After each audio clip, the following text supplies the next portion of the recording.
I would like to invite Marc Steinorth to come to the front.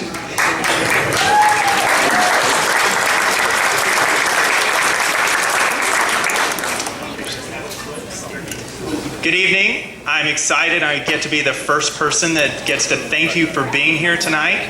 You have an incredible experience ahead of you. You get to listen, ask questions of all of the major candidates that you need to vote for. And I just want to reach out and say thank you to the cabinet for putting this together. I don't know if you get thanked enough, but it's a labor of love. And as a candidate myself, I can just tell you how much energy goes into this. So thank you for putting this together. And everybody that's here tonight, you're engaged. You're paying attention. You're not apathetic. When you're out there and you talk to your friends and they say, oh gosh, California, we can't save it. You're here saving it. So thank you very much for that. Now, I have the distinct honor of running as the only Republican. Nobody get any ideas. I like it that way. So I'm not going to take too much of your time, but just a little quick piece about me. I'm a 16-year business owner. My wife in the back, she and I have been running our advertising agency very well. We also have a chain of pizza stores that we've sold down to just one. Best thing about opening a business is selling a business. And we're very proud of the work that we do representing the city of Rancho Cucamonga. But most importantly, even though I'm the only Republican in this race, my commitment is that we are going to run a very strong campaign. We have a tremendous staff of volunteers. All of those young Republicans you saw standing, a lot of them are out there walking on behalf of our campaigns every single weekend. And I invite everybody here to join them. It's a lot of fun. I have Heather Ruhana here. Wave your hand, Heather. Heather will go around each table and make sure that we gather names. Anybody that wants to participate, we have yard signs. Even if you live outside of the district, advocate. It is a statewide chessboard that we're dealing with. So thank you very much. Enjoy the games tonight. Thank you, Marc. Marc has to go to another event, so we asked him to come forward first. I'm wondering, do we have Rick Roel in the audience? Chad Mays, okay. And Gary Gendron, did he make it? All right. So all of you who checked in with me, if you would make your way to the front, you can come to the platform and sit in these beautiful chairs. And while you're coming forward, I'll just quickly give you the format for the evening. We're going to allow 5 minutes for each of the candidates to present their platform. And at the end of the first group, we're going to invite questions from the audience. And when the question and answer period comes, you want to be over here at the corner of the bar lined up to come in and ask your questions. So we're going to start for the rest of our candidates. I want all of the candidates that are running for assembly seats in California. So who do we have yet?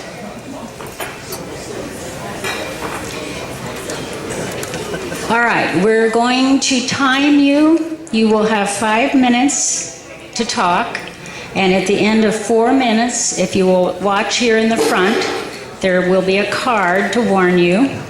And then at the end of 5 minutes, you'll hear a bell, and that's it. No what? So the format again is that we will hear from each of the candidates. At the end of this group of candidates, we will have a question and answer period. We will have another group of candidates. We're moving from assembly to California Senate race to the congressional races. So we'll go through this whole group, and then at the end, we'll have a summation from each of the candidates. While they're talking, think about the questions that you want to be asking. So we're ready to begin, and we will start with Michelle. Ladies first.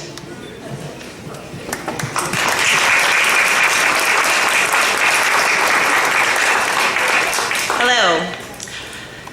My name is Michelle Ambrozic.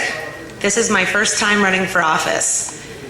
For those of you who don't know me, I am a gun-toting, Bible-clinging, SUV-driving, Constitution-defending conservative.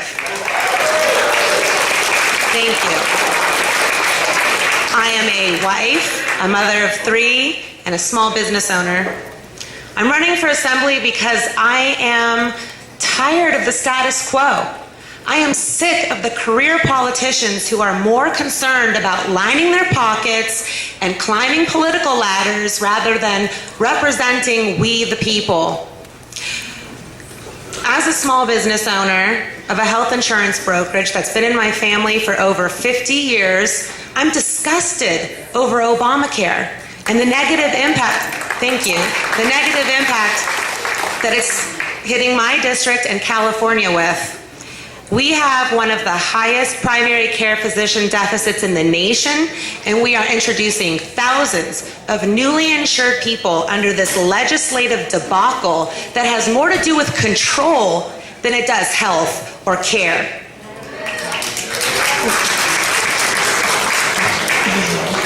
We need representatives who understand the financial aspect of this industry to address our doctor and hospital shortages. My husband and I also own a construction company, and we're constantly facing new burdensome regulation imposed on our business by the state. Combined with rising taxes and outrageous workers' compensation costs, the overhead of running a business in this state can drown you. It's too hard to earn a profit, let alone create jobs or grow. What was once the California dream has turned into a nightmare for many businesses and individuals. Businesses and individuals are leaving this state in record numbers. I want Californians to flourish, not flee. I want businesses to come here and stay here. We business owners want to grow. We want to create jobs. We want to prosper, and we want to provide opportunities for others to prosper too.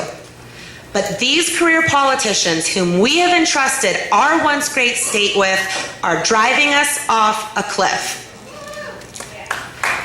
They are indebted to special interest groups, from lobbyists to unions to environmental extremists. We, the people, have lost our voice.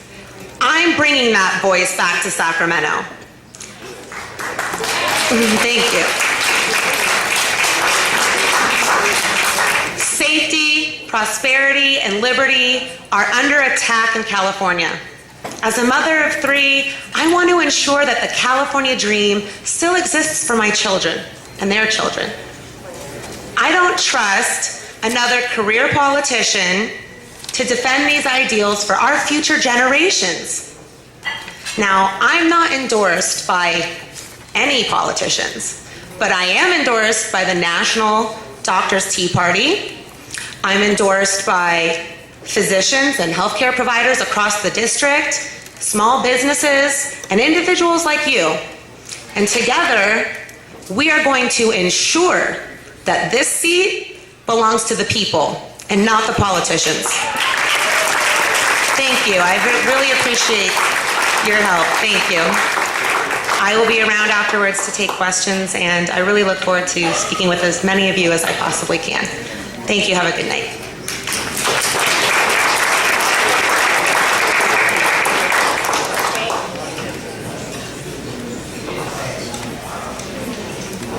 Hello, ladies and gentlemen. My name is Jay Obernolte.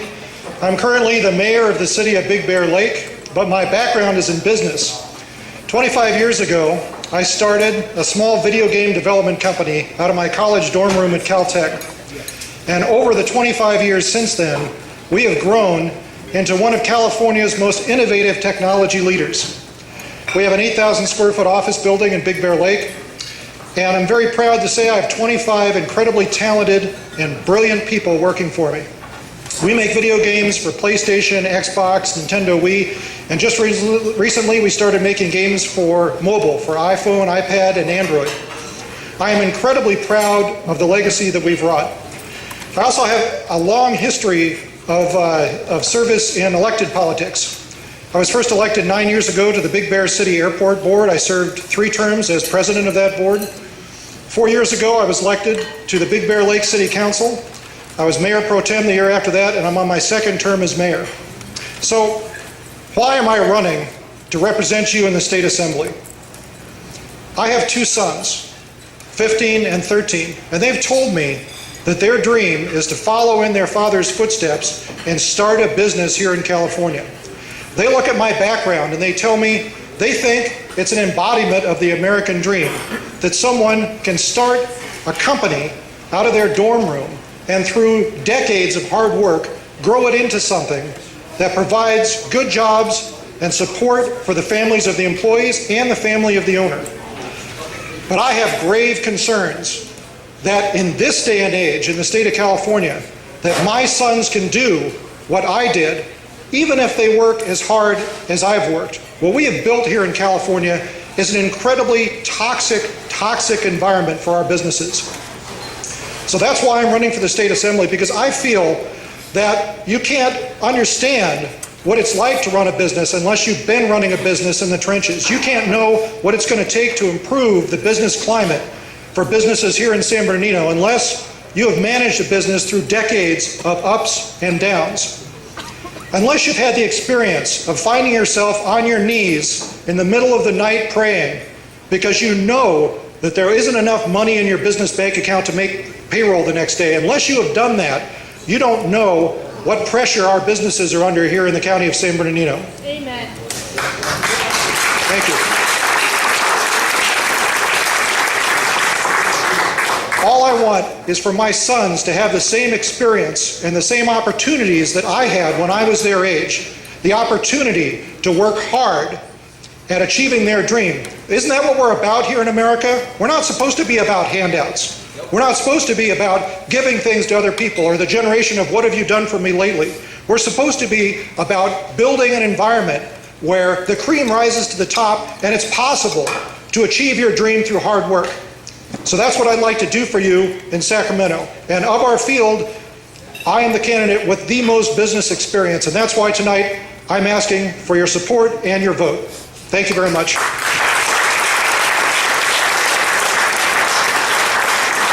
You've heard from 2 candidates now from the 33rd District, and we have one more, Scott Markovich. In the meantime, has anyone come in that represents the 42nd District? If you are here, please come forward. Scott, your turn.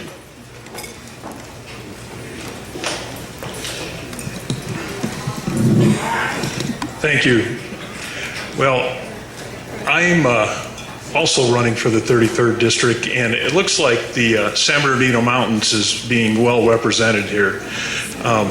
It's funny up there, but just to tell you how interconnected we are, Michelle's husband was one hell of a home run hitter. I was his coach in Little League, and she's got a different name for him, but I call him Gus, and he's a heck of a guy, and we always could count on Gus to knock one over the fence, and that was pretty exciting.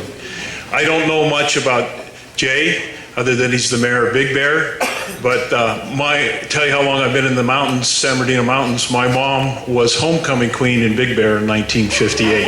So we have a long history and long tie to the front side of the mountain, but we also have a big tie to the back side of the mountain.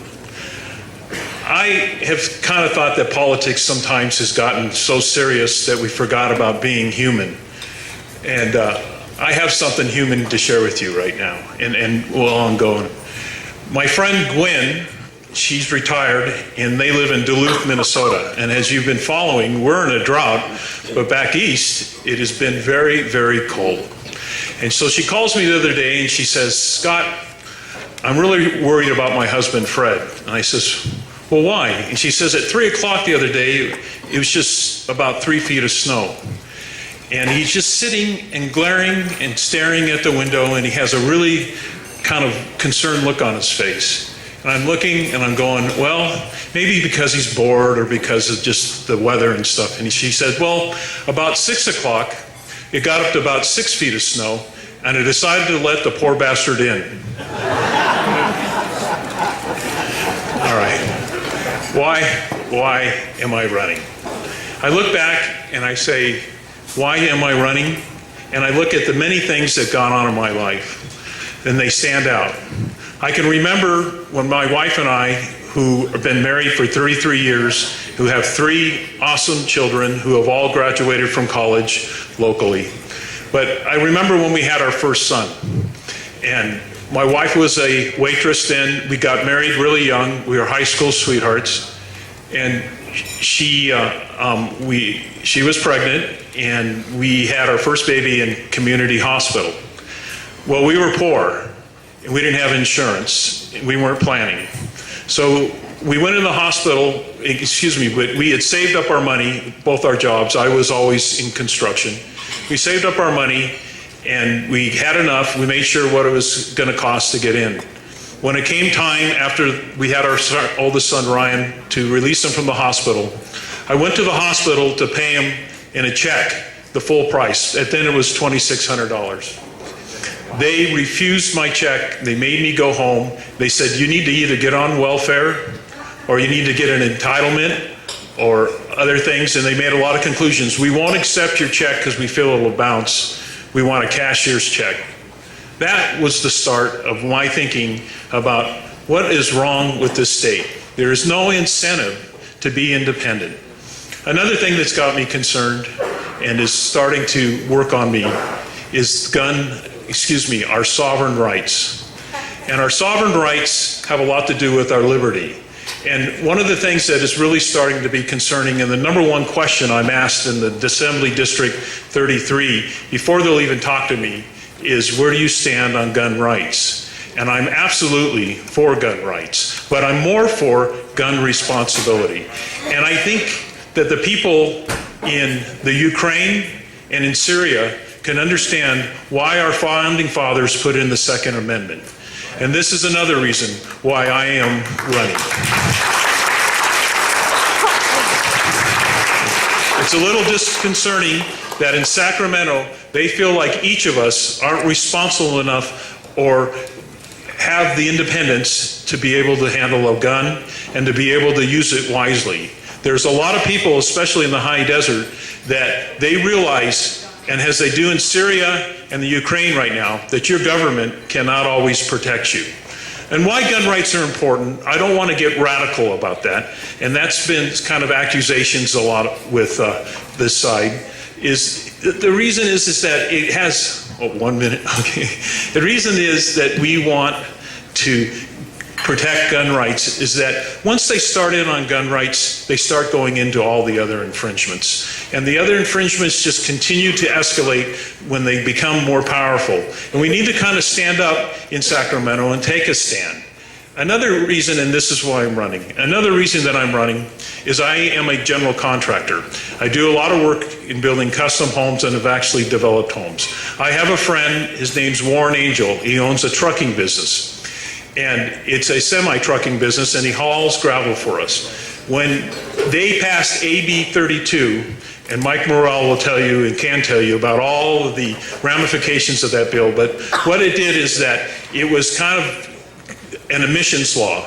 And it was a law by environmentalist groups, but it really wasn't practical. And it ended up affecting his business in a substantial way. And he's a small one-man truck hauling business, and it cost him $25,000 to get his truck up to what they said, but it didn't do a darn thing for emissions. Anyhow, thank you for allowing me.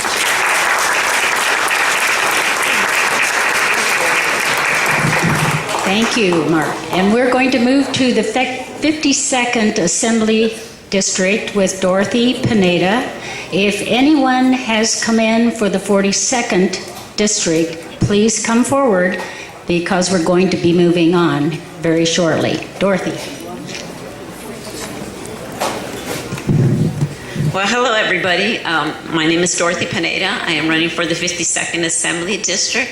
And before I talk a little bit about myself, my background, and why I'm running, I want to thank everybody for allowing me to speak today. And I really enjoyed this evening going around and meeting some of you. I know I didn't get a chance to talk to all of you, but this is really a great crowd. And I really am happy to be able to speak to you guys. Tonight, there has been a lot of candidates talking about regulations and being a small business owner, and I don't think I need to educate you on all the issues, but I will tell you this, that I do stand for our rights. I'm running to protect our business rights. I'm a small business owner and have been for over 17 years. My husband and I started the business with no help from government.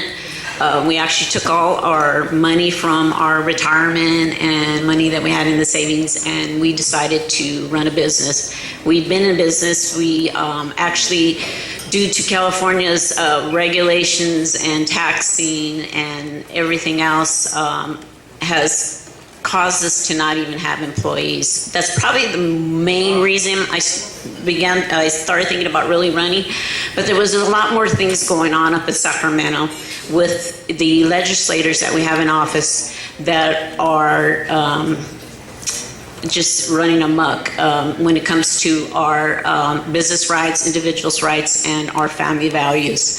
The only candidate that is running as a Republican against a Democrat, and the 52nd Assembly is 5 cities. We actually have one in LA County, which is Pomona, but it's Ontario, Chino, Montclair, unincorporated area of Fontana. So it's pretty a big area. I know it's on the far end of the county. All of you probably don't live out that way, but I would encourage you to speak to people that live out in my 5 cities and ask them to vote. And it's really, really important that they get out to vote. I need to tell you that we had a special election in July. And I have to tell you another reason why we have such a problem up in Sacramento is because people are not really going out and voting. We have a real problem with getting voters out, in addition to the problems with our voters, fraud and other things you've heard about through the other speaker that spoke recently. But I really want to encourage everyone to go out and vote. There was only 4,000 people that came out to vote. We had 175,000 registered voters in the District 52 alone. 4,000 votes. The gentleman that's in office right now got elected with just a little over 2,000 votes. That is pitiful. That is really sad. So I'm encouraging people to go out and vote. I'm talking with Democrats and Republicans, people that decline the state, and I'm getting a very good response. I'm knocking on a lot of doors. They all are concerned with the way things are going. Things are not getting better. They see that our legislators are not helping for the general good, and they do want new legislators in. I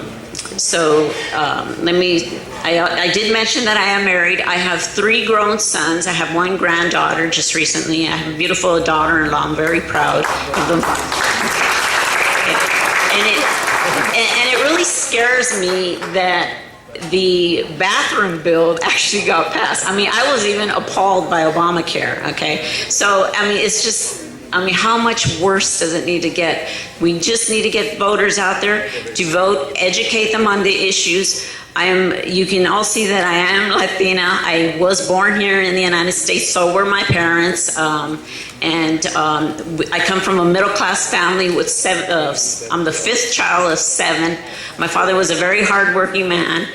We were always taken care of. We never relied on government. I was brought up to take responsibility, not to depend on others, but do for yourself so that you can better yourself. And hopefully, if you work hard enough, I only have 2 minutes. I don't have my glasses, but I think it says 2 minutes. Oh, it's 1 minute? So thank you again tonight. And if you'd like to ask me any questions, I'll be here after the meeting. Thank you.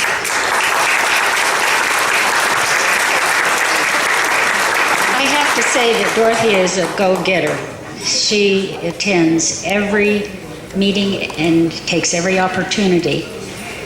I think she would make a really good representative in our state. It's time for questions, and if you want to ask a question of any of these candidates, please come to the microphone up here by the bar. We need to have you come that direction so that your voices are not distorted. So please come up and ask whatever questions you would like of these candidates. Well, people are working their way up. I'll take the prerogative of the first question. the Redlands Tea Party Patriots sent a letter to Congressman Miller saying that we could not support him, even though we supported him last election, until we see what the House of Representatives does with amnesty. So I'll give you each a chance. We'll keep these answers pithy and short.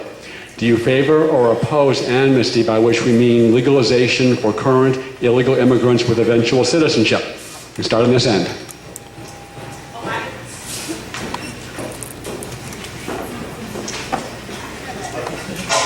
Well, it's a federal issue, as you know, which is not something we handle in the Assembly, but my thoughts on the issue is that I oppose it. I oppose amnesty. I oppose breaking the law, and I believe that it is our responsibility and our duty as a free country and as a safe country and the most powerful country on earth that we defend our borders, secure our borders, and then address the issue of people who are here illegally. And no, absolutely no amnesty. Thank you. Next. Well, let me answer the question by asking a question of my own. How would you guys feel if we passed a new law that said if you'd robbed a bank and hadn't gotten caught, as long as you raised your hand and says, yes, I robbed that bank, that we would forgive and forget about what you'd done? How would you feel about that? Okay? It's crazy. That is crazy.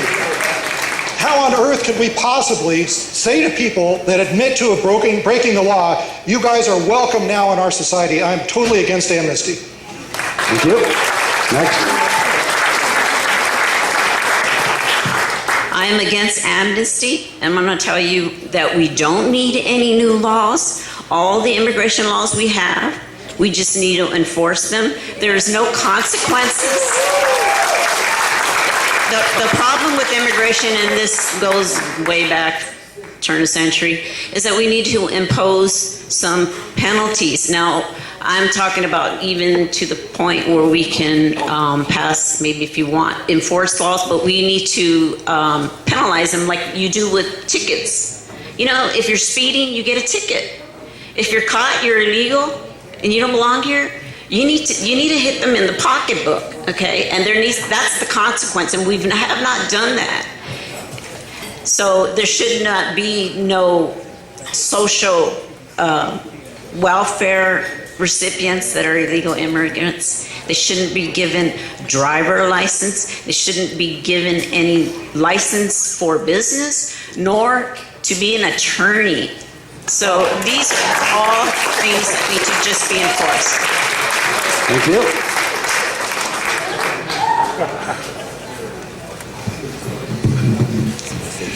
Well, I think Michelle's exactly right. It is a federal kind of decision, but it does count in California. And amnesty, as it was written, and I think Jay did a perfect example of robbing a bank and then getting away with it by getting amnesty. I think the way they write legislation and the way it was written, I'm against it.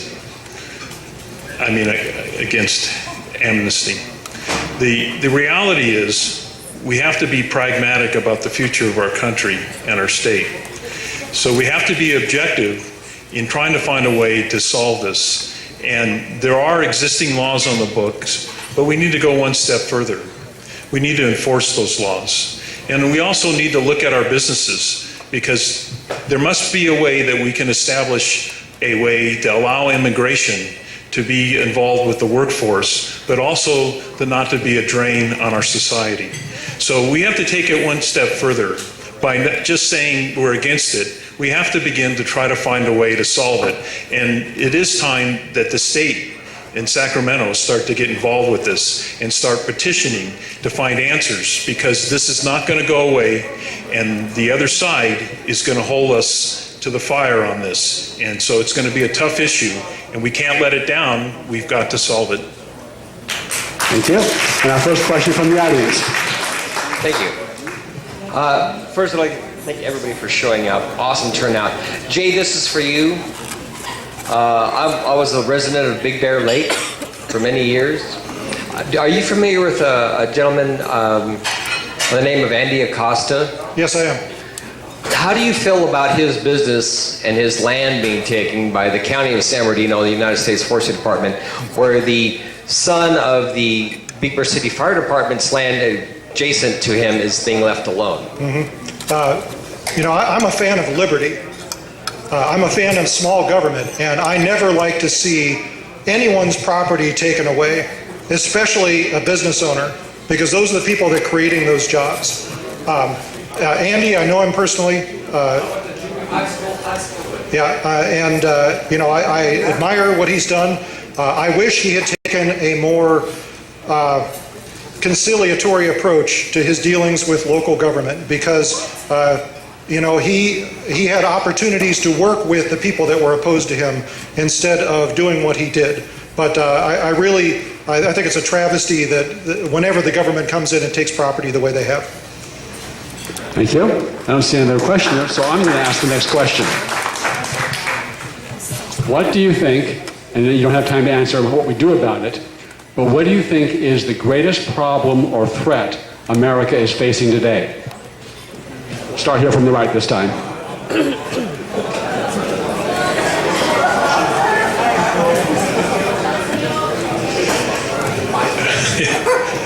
All right.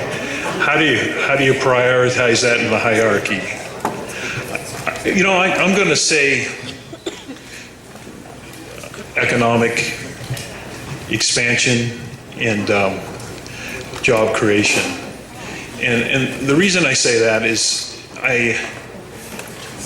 it's reflective, sometimes it's reflective personally. My wife and I, as I told you before in my opening statement, we have 3 kids. And we work hard to provide for them and send them to public education. And then the pathways that are present right now is that they all go to college. Now, I'm on the school board and I'm not always in agreement with that. I think vocational ed is big. But anyhow, we bought into that and we got our kids ready and they applied and got accepted to college and they graduated and they did their due diligence. But the reality is they graduated in the last 7-8 years. And when they went out in the job market, it was a rude awakening of what the realities are in this country about the job opportunities. I don't want to cut you off, but I want to identify the problem that you think is the greatest problem without trying to go into a greater explanation. So then it is a job market that's viable and sustainable for our future. Thank you. Next. I'll make it simple. It's deviating from our Constitution and our amendments. That is fundamental for every principle of liberty. Deals with our economic prosperity, our rights for property, our religion, freedom of religion. So we can talk about Obamacare. That's a problem. I think that is unbelievable that the Supreme Court justices approved that, because this is the first time in history, in at least the United States, that we have government forcing us not to do something. Mostly everything that they've imposed, government has been to regulate us and stop us from doing things. This is before we even have a choice. So that, having said, is deviating again from our Constitution and our amendments. Thank you. Thank you.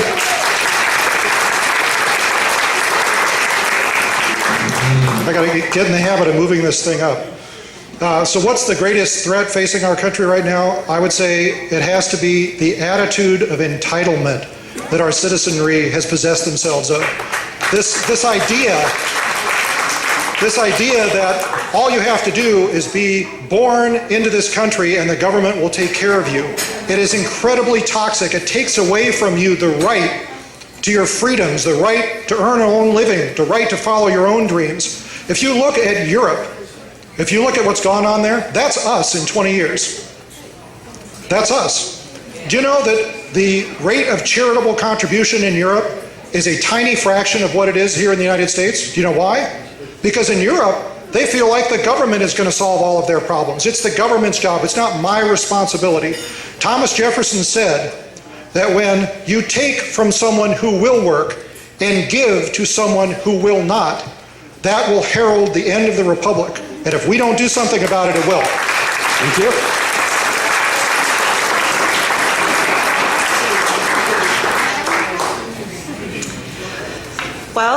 would say that the biggest threat to America and California, for that matter, are the leftist, socialist, Marxist commies who are trying to fundamentally transform America and take away our liberty in the meantime. And they are undermining our civil rights in order to achieve some sense of security or comfort or safety net. And that is not what America was built on. That was not the idea that America was built on.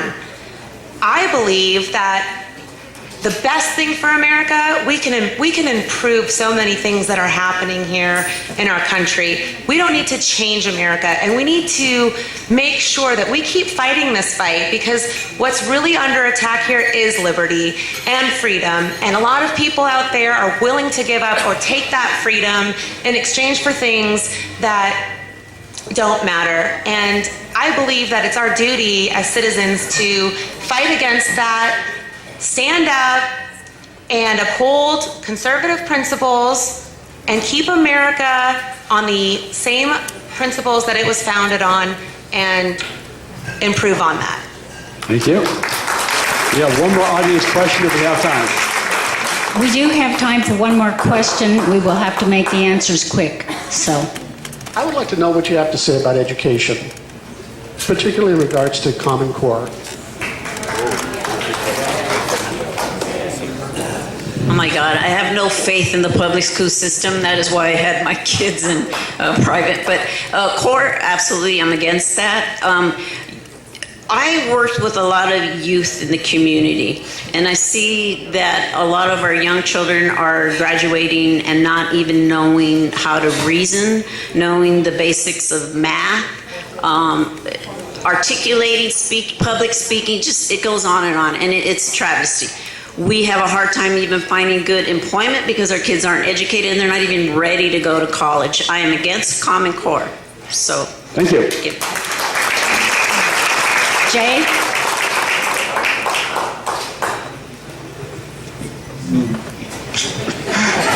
Well, let me tell you a little bit about my background before I answer. I wrote educational software before I wrote video games, so education is something that I have a passion for. And my wife, Heather, and I, who was sitting in the back, we homeschooled our children all the way up through last year. So we care, obviously, very deeply about our children's education because we were willing to take on that role ourselves instead of them sending them off to public school. And I think Common Core, unfortunately, is a response to all of this criticism that the school system has been getting for not preparing our children adequately. And I think, unfortunately, it's another effort to shift the blame away from the parents. Right? It can't be the parents' fault that your children are failing. It can't be the parents' fault that your children can't read. Well, of course, it's the school system's fault. And so, we have all these things to solve them. I wish that we would take, all of us as a society, more responsibility as parents for the education of our children. Thank you.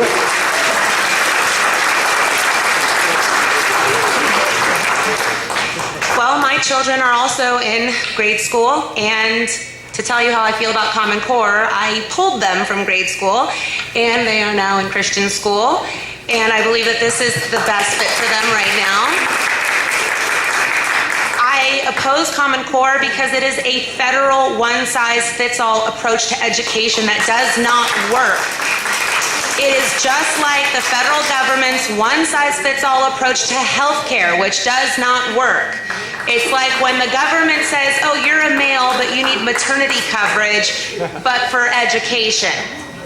So it's basically a disaster. And I believe that the education of children works best on a local level where communities and local school districts can meet the needs of their children rather than a federal oversight that aims to take Christianity and patriotism and other things that we Americans hold near and dear out of the school system to indoctrinate our youth with a UN agenda that doesn't fly. Thank you.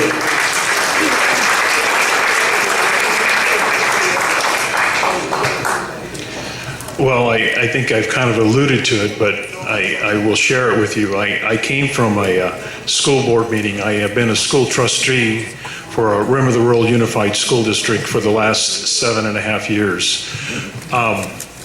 Common Core was a blind side. It's what they call a framework. It's in unison between Race to the Top, No Child Left Behind. And it is concerning how it came and the mandate that it came from the feds and from the state. I think it is a good ideal at times. It focuses on critical thinking, but its implementation is a disaster. And so there's nothing that your school boards can do, because this is typically how Sacramento and Washington work, and this is how they're working with Common Core, is that there's purse strings are attached. So school districts risk significant amount of funding if they don't have the buy-in to it. This is why I'm running, because so many of these laws circumvent the school boards, the local water companies, et cetera, that you elect to provide services for your community, including education.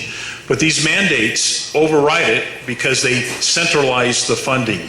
So Common Core's ideal was good, but its follow-through was typical. It turned into a bureaucracy nightmare, and believe me, as a school board member just coming from a meeting, it's a disaster, and it's going to cost lots of education dollars that'll be transferred from the teachers to bureaucratic spending politics. Thank you.